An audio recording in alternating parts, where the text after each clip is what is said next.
Yeah. Guard, Samara Spencer. Coach will begin with a brief opening statement, and we'll go to questions. Coach. Kentucky wanted that game more than us, and it wasn't even close. Questions, please. We'll start with Cora.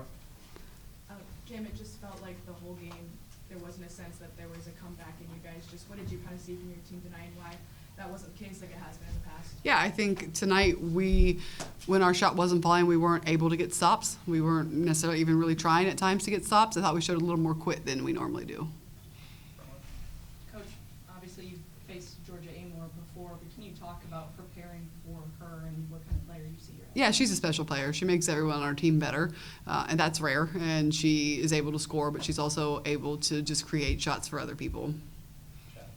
Kim, how frustrating is this performance on the road after it was a specific focus coming into this one to be stronger away from home? It's incredibly frustrating. Caleb. Samara, what was the message after this one, and kind of how do you hope the team responds to this? Just we have to learn how to be able to do things when our shots aren't falling. I think a lot of us, get down on ourselves, but, our defense and the style of play that we play is based on, get a steal to score, and we just didn't do that tonight. Go back. Casey. Coach, what just was missing from the rebounding for your team that you would have liked to see tonight? Yeah, I think consistent effort. I don't think they're bigger than us, so we knew that they were going to get some, but I don't think we rebounded as a team. I think we kind of just left people in there to dry, trying to out-rebound one-on-one. And when you don't have the height advantage, you can't do that. And then I don't think we crashed very hard in the first half at all. We missed a lot of shots, and we had a lot of opportunities where we could have at least tried to go get an offensive rebound, and I don't even know that we went and got a paint touch. I think we just kind of stood there and watched people shoot. Go to the second row in the left. Yeah, Coach, it seemed like this game was kind of analogous to last year's Moorhead game, where it just didn't seem like you all were in sync at all. Would that be a good analogy, and how would you say that concerning, because last year the team just never got into sync, it seemed like? Yeah, I think that you're kind of spot on. I mean, we talked as a staff of it, we haven't looked like this in a while. We haven't looked just kind of dead behind the eyes and defeated and just no resolve, no pushback. We haven't looked like that in a while. And when you play an effort-based system and you don't have effort, or you have one player that decides to take a play off because they didn't like the result on the other end of the floor, you're going to get beat. And when you're playing a team like Kentucky, they're going to find a way to score every single time on the 1 second that you take off to reflect on the last play. And they did that to perfection. Hey, Coach. Claire Strack had a pretty good game against you guys tonight. What did you see from her, and how do you go about defending her? Yeah, well, we still don't have an answer. She's phenomenal. I mean, she was hitting some tough shots. She just plays hard. She was able to shoot right over us. We had multiple bodies on her. I mean, she didn't have her perfect night on one player. We threw 3 or 4 different people, and we didn't have an answer. Ryan and Cora. You hear coaches say after losses like that, just burn the tape and move on. Is that one of those? We will not burn the tape. We will watch it in slow motion. Samara,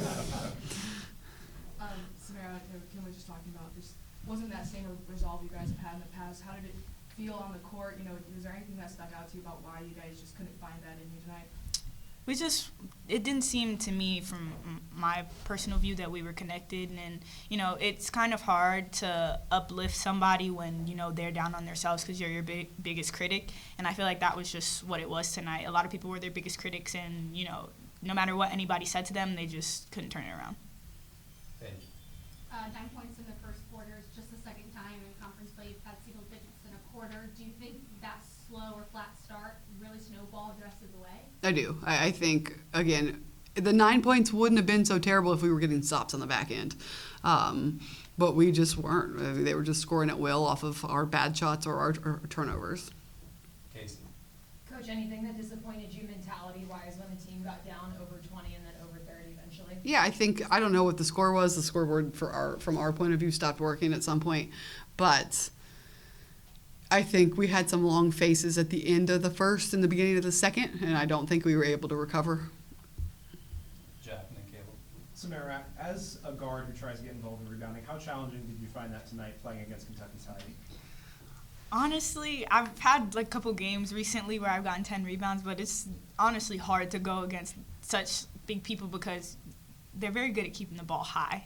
They're very good bigs, and all of them go get the rebound with force. So me being as little as I am, it's kind of hard when they have the ball already to try and go tip it from them or rip it from them, because I could eventually end up picking up a foul. So I mean, it's hard. They're really good players. Cam, could you sense something, a performance, I guess, coming from the prep of the team not focused, or did you feel like coming against tonight that they're ready for this game? Just I think we were as normal as we always are coming to this game. We weren't great. We weren't bad. Brian? You say coming into the game, you felt like that, but at halftime, could you sense anything, or did it feel like kind of what it's been recently, where you feel like the halftime kind of focus has been in the right place? No, I think the moment that sticks out with me is kind of the moment I just touched on. Towards the end of the first, beginning of the second is when I looked at them and they didn't really look like they had a whole lot to give back for the first time that I've really seen that out of them. We'll close with two more, Paige and then Cora. Samara, when the coach says that she's gonna watch the film in slow motion, what do you think from tonight is gonna be what stands out when you do watch that film? Effort. We had a lot of plays where we just did not have effort, and it was because of the result on one end of the court, and we can't do that as individuals and as teammates. We just weren't really good teammates tonight. Kim, what's the level of concern with the performance like tonight, this late in the season, of the first time you didn't see that resolve, you saw the quit, and then what's your level of concern with that going into postseason? I don't think it's anything more than my normal level of concern, which I'm always concerned. So I think it's up to them. I mean, it's their legacy, it's their story, it's their season, it's what they want to do, and they can make up their minds and they can move on from this, and this can make us better, or they can sit on it, or I think your job as a coach is to teach, and your job as a coach is to make sure that your players mature, and we've said the word mature. We have to grow up, and we have to be resilient, we have to be mentally tough, and we have to just be able to handle failure in small doses, because that's what a game is, and that's what our games are, because we have so many possessions. And so we'll see if we can do that or not. Thank you. Thank you. Thanks, guys.